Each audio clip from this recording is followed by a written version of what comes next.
نحمدہ ونصلی ونسلم علی سیدنا و مولانا محمد رسولہ النبی الامین المکین الحنین الکریم الرؤوف الرحیم اما بعد فاعوذ باللہ من الشیطان الرجیم بسم اللہ الرحمن الرحیم۔ واجب الاحترام ساتھی، اللہ تعالیٰ کا بے پناہ لطف و کرم اور اس کا احسان عظیم ہے کہ جس کی توفیق سے ہم اس کے ذکر کے لیے اس کے گھر میں جمع ہیں۔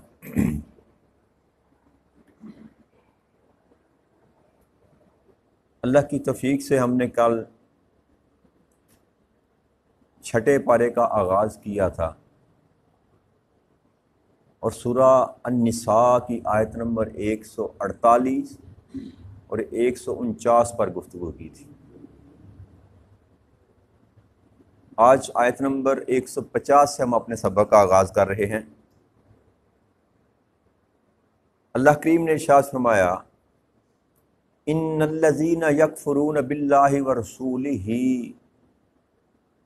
ویریدون ان یفرقوا بین اللہ ورسولہ وَيَقُولُونَ نُؤْمِنُ بِبَعْضٍ وَنَكْفُرُ بِبَعْضٍ وَيُرِيدُونَ أَن يَتَّخِذُوا بَيْنَ ذَلِكَ سَبِيلًا۔ کہ بلا شبہ جو لوگ اللہ اور اس کے رسولوں کے ساتھ کفر کرتے ہیں اور چاہتے ہیں کہ اللہ اور اس کے رسولوں کے درمیان تفریق کریں اور کہتے ہیں کہ ہم بعد کو مانتے ہیں اور بعد کو نہیں مانتے، اور چاہتے ہیں کہ اس کے درمیان میں کوئی راہ نکال لیں۔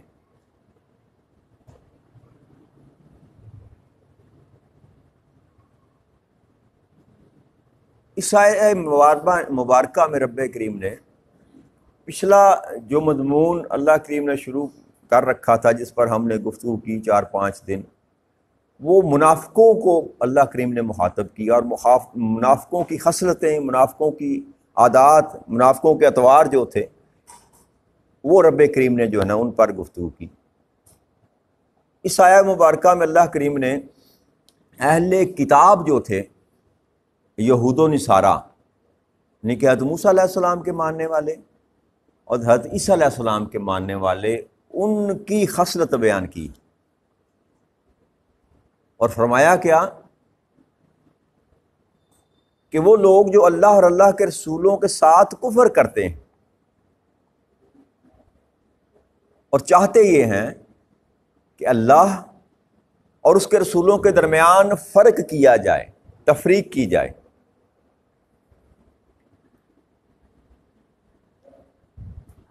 کہ بعض انبیاء کو مان لیا جائے اور بعض انبیاء کو نہ مانا جائے۔ جیسے میں نے پہلے بھی آپ سے ذکر کیا تھا کہ کم و بیش 1,24,000 پیغمبر اور نبی اور رسول اللہ کریم نے مبعوث فرمائے دنیا پر۔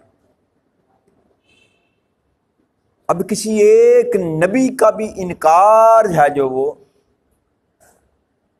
وہ انسان کو کفر پر لے جاتا ہے، انسان کو کفر پر لے جاتا ہے۔ ہر نبی پر ایمان جو ہے وہ مومن کے لیے لازم ہے۔ عیسیٰ علیہ السلام کو اللہ کا نبی ماننا، موسیٰ علیہ السلام کو اللہ کا نبی ماننا، اسی طرح آدم علیہ السلام تک ہر ایک کو اللہ کا نبی اور پیغمبر ماننا، یہ مومن ایمان والے کے لیے لازم ہے۔ کسی ایک نبی کا بھی انکار انسان کو کفر کی طرف لے کر جاتا ہے۔ لیکن شریعت جو ہے وہ شریعت محمدیہ چلے گی صلی اللہ علیہ وآلہ وسلم۔ آقا کریم صلی اللہ علیہ وسلم کی بعثت کے بعد تمام جو شریعتیں تھیں نا وہ ختم ہو چکی، اب شریعت محمدی چل رہی ہے اور قیامت تک یہی چلے گی۔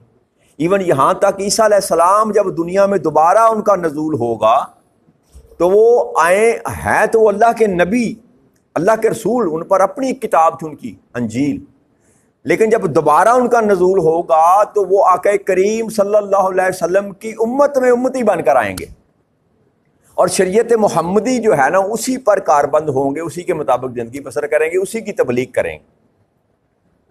لہذا ہر نبی کو ماننا ضروری ہے، ایمان کا حصہ ہے، لیکن شریعت آقا کریم صلی اللہ علیہ وسلم کی چلے، ہم شریعت کسی اور کو تسلیم نہیں کر سکتے۔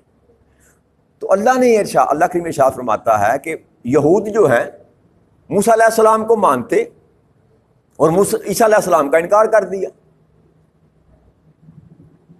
اور یہاں تک کہ عیسیٰ علیہ السلام کو قتل کرنے کے در پہ ہو گئے، اور اپنے تئیں انہوں نے قتل کر بھی دیا، آگے مضمون آئے گا۔ اس حد تک چلے گئے، نہ ماننے کی آخری حد یہ تھی کہ اللہ کے نبی کو نبی نہ مانا، رسول نہ مانا، بلکہ یہاں تک کہ وقت کے حاکموں کے ساتھ مل کر ان کو قتل کرنے کا منصوبہ بنا لیا، اور اپنے تئیں انہوں نے قتل کیا، اور کلیم کرتے ہیں کہ ہم نے قتل کیا۔ اور اسی طرح جو عیسائی ہیں وہ باوجود اس کے کہ ان کی اپنی کتاب انجیل میں نبی اکرم صلی اللہ علیہ وسلم کا اسم مبارک لکھا ہوا ہے، اور آپ کے خصائل جو ہے رب کریم نے بیان فرمائے کہ میرے نبی میں یہ خصوصیت ہوگی، میرے نبی میں یہ خصوصیت ہوگی، اس طرح کی شکل شباہت ہوگی، اس طرح کے اخلاق ہوں گے، سارا نقشہ جو تھا رب کریم نے عیسائیوں کی کتاب میں درج فرما رکھا تھا، اور پڑھتے تھے۔ اسی طرح یہودی، لیکن ماننے سے انکار کر دیا۔ تو اللہ فرماتے ہیں کہ جو بعد کو مانے اور بعد کو نہ مانے،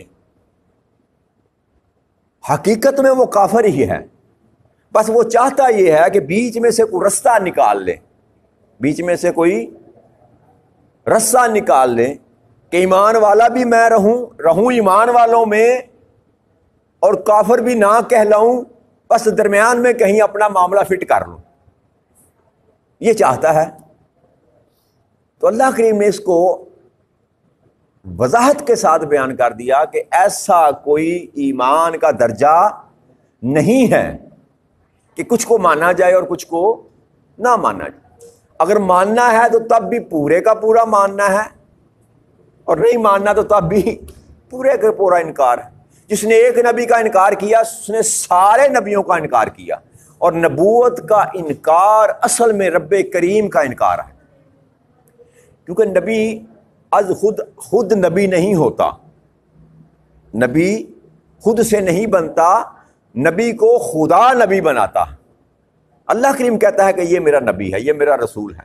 اب نبی کا انکار یا رسول کا انکار حقیقت میں اللہ کا انکار ہے، تو کسی بھی نبی کا انکار کرنے والا وہ ایمان والا نہیں رہ سکتا۔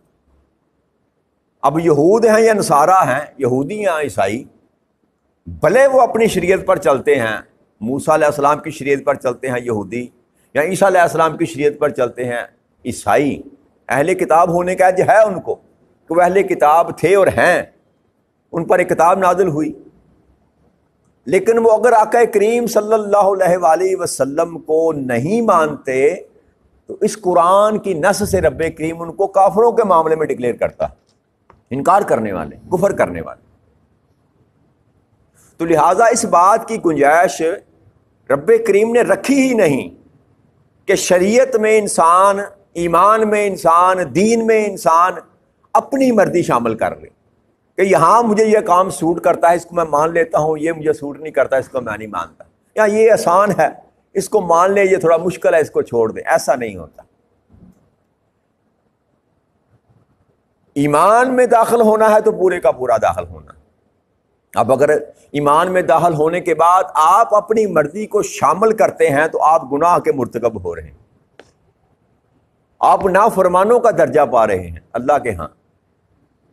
آپ کو کافر تو نہیں کہا جائے گا، لیکن یہ ہے کہ اگر آپ شریعت مطہرہ کو تسلیم نہیں کرتے، منوان تسلیم نہیں کرتے، نماز کبھی پڑھ لی کبھی نہ پڑھی، روزہ کبھی رکھ لیا نہ رکھا، زکوٰۃ کبھی دے دی کبھی نہ، دل چاہا تو دے دی، دل چاہا تو دل کو سمجھا لیا میرا نصاب نہیں پورا ہوتا۔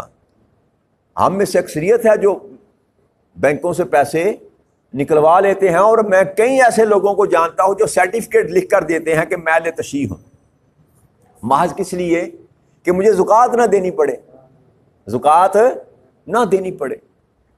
تو ایسے لوگ جو ہے نا وہ یاد رکھیے، اس سے رب کریم کا کچھ نہیں جاتا، دین اسلام کو کچھ فرق نہیں پڑتا، آقا کریم صلی اللہ علیہ وسلم کے مقام مرتبہ پر کوئی فرق نہیں آتا۔ انسان خود اپنا بیڑا غرق کر رہا ہے اور یہ سمجھتا ہے کہ شاید میں جب دنیا کو دھوکہ دے رہا ہوں اور دنیا بنانے والے کو بھی دھوکہ دے سکتا ہوں، تو ایسا ممکن نہیں، بیچ میں کوئی رستہ نہیں۔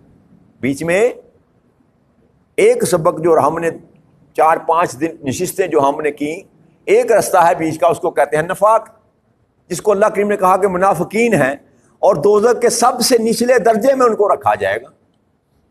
اب فیصلہ آپ کے اور میرے ہاتھ میں ہے کہ میں کہاں پر اپنا قیام چاہتا ہوں، کافر بن کر، منافق بن کر دوزخ میں جلنا چاہتا ہوں، یا ایمان والا بن کر جنت کے مزے لینا چاہتا ہوں۔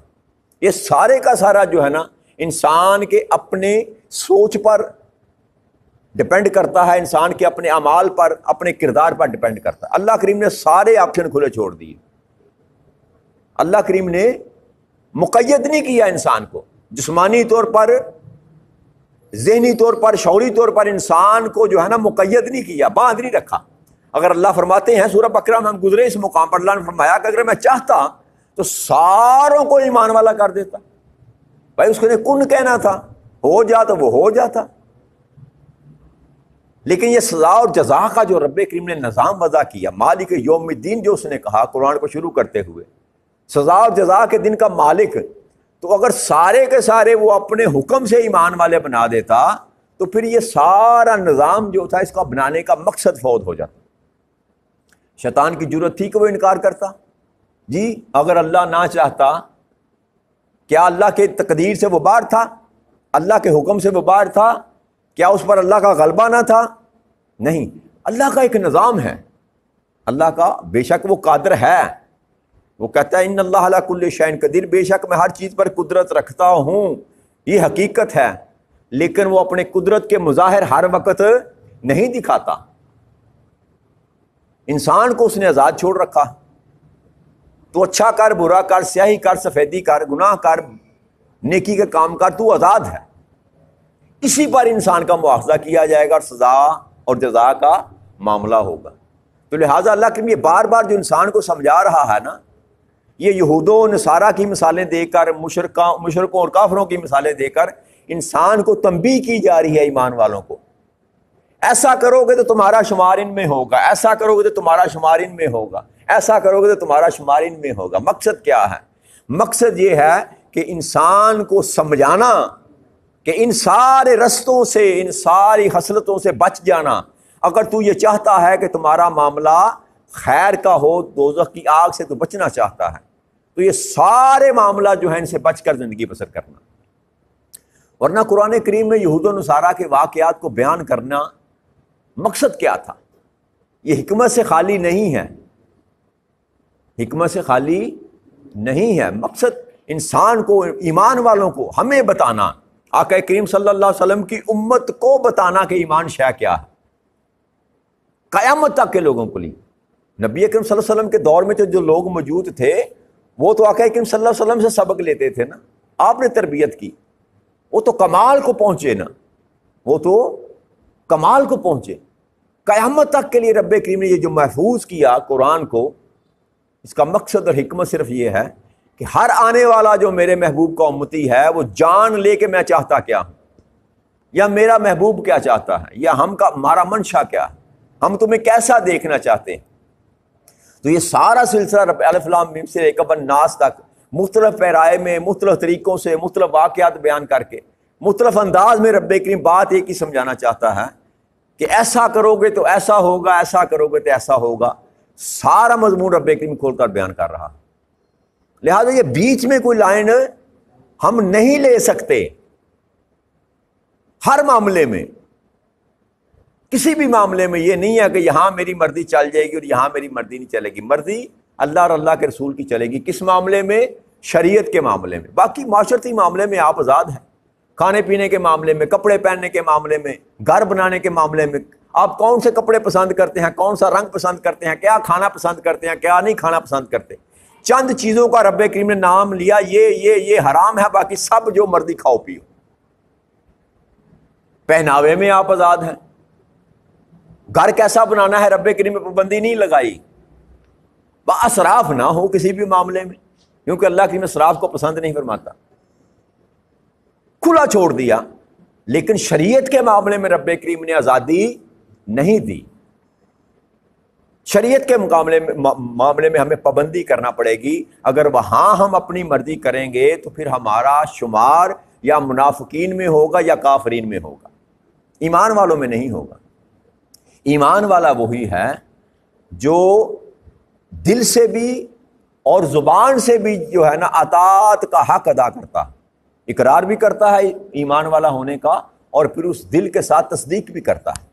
اور دل کے ساتھ تصدیق کرنے کا مطلب یہ ہے کہ اپنے اعمال سے ثابت کرتا ہے کہ میں ایمان والا ہوں، اس کا کوئی عمل خلاف شریعت نہ ہو، کوئی عمل دین کے اللہ کے رسول کے احکامات کے خلاف نہ ہو، تو یہ اعمال اس کے ثابت کریں گے کہ وہ ایمان والا ہے، زبان سے نہیں، اقرار کرنے سے بات نہیں بنے گی۔ تو لہٰذا یہ دین میں سے رستہ نکالنا، راہ فرار نکالنا جو ہے، اس کی گنجائش نہیں ہے۔ پھر اللہ کریم نے اس پر مہر لگائی آیت نمبر 151 میں، اولئک ھم الکافرون حقا، ایسے ہی لوگ در حقیقت کافر ہیں جو منعن نہیں مانتے ایمان دین کو، میرے محبوب کی بات کو منعن نہیں مانتے، بیچ میں سے رستے نکالنے کی کوشش کرتے ہیں۔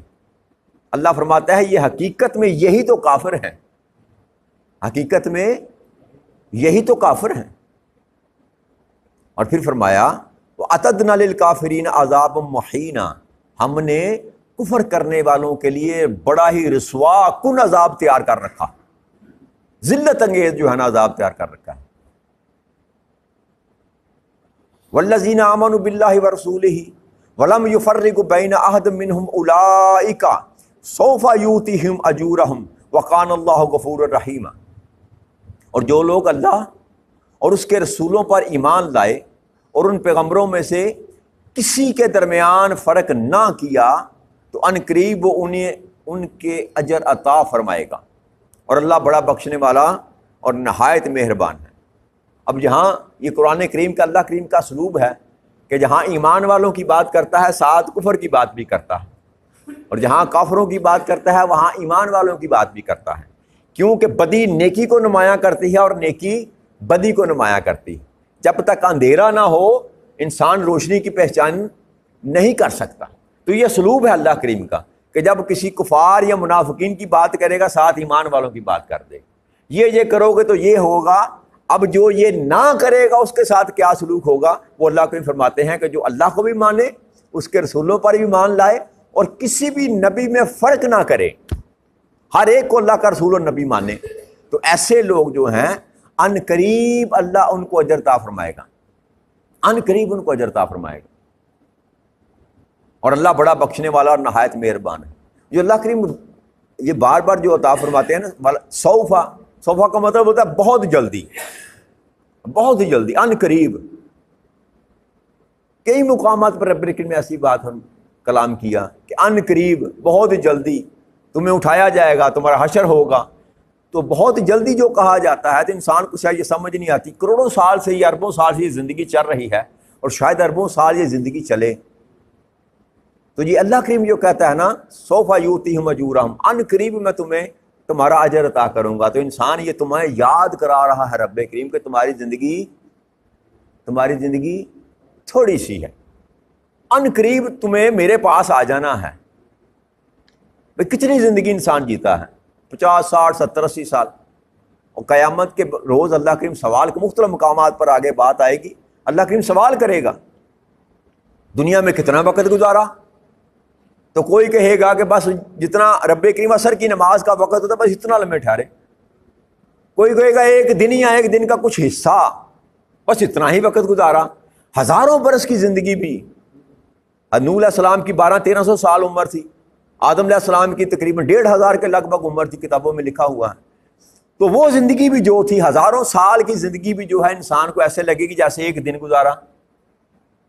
تو ہاں ہماری زندگی تو ہے ہی کچھ نہیں، 50-60 سال، اوسط عمر جو ہے وہ 58 سال ہے اس وقت پاکستان میں، تو 58 سال کیا عمر ہے جی؟ ایسے پلک آپ اپنی پوری سابقہ زندگی کا مشاہدہ کریں، رات کو لیٹ کر نا بستر پر ذرا اپنی پوری زندگی کو واچ کرنے کی کوشش کریں، کتنے منٹ میں آپ کی ساری زندگی مکمل ہو جائے گی، 55 سے لے کر آج تک جو کچھ آپ نے گزارا، کیلکولیشن کرنی شروع کر دیں، 10 سے 15 منٹ میں آپ کی زندگی کا سارا معاملہ نپٹ جائے گا۔ بس ایسا ہی معاملہ ہے انسان کی زندگی کا، حقیقت میں اتنا ہی زندگی کا معاملہ ہے۔ تو اللہ یہ فرمانا چاہتا ہے، بتانا چاہتا ہے کہ یہ مختصر سی زندگی ہے تیری، اور پھر دوسرا کیا کہ وہ جو زندگی ہے جس نے کبھی ختم ہی نہیں ہونا، اس کے مقابلے میں یہ 60 سال کیا ہے؟ 50,000 سال کا ایک دن آقا کریم صلی اللہ علیہ وسلم فرمایا، 50,000 سال کا ایک دن، اور سال بھی یہ والے نہیں، 365 دنوں والے سال نہیں۔ وہ دن کون سا ہے جس 6 دنوں میں اللہ کریم نے ساری کائنات کو بنایا؟ وہ دن کے کیا دن ہے؟ اس وقت تو عقائی نہ تھی، یہ منٹ گھنٹے، سورج نہ تھا تو پھر زمین، دن اور رات نہ تھے۔ جب دن اور رات نہ تھے تو یہ گھنٹوں کا تصور، دوپہر کا، سپہر کا، رات کا، دن کا تصور ہی نہ تھا۔ پھر وہ دن کون سے تھے جو جن 6 دنوں میں اللہ کریم نے کائنات کو بنایا؟ اگر وہ کیلکولیشن لی جائے تو 50,000 سال کا ایک دن ہوگا، کیا کیلکولیشن ہوگی؟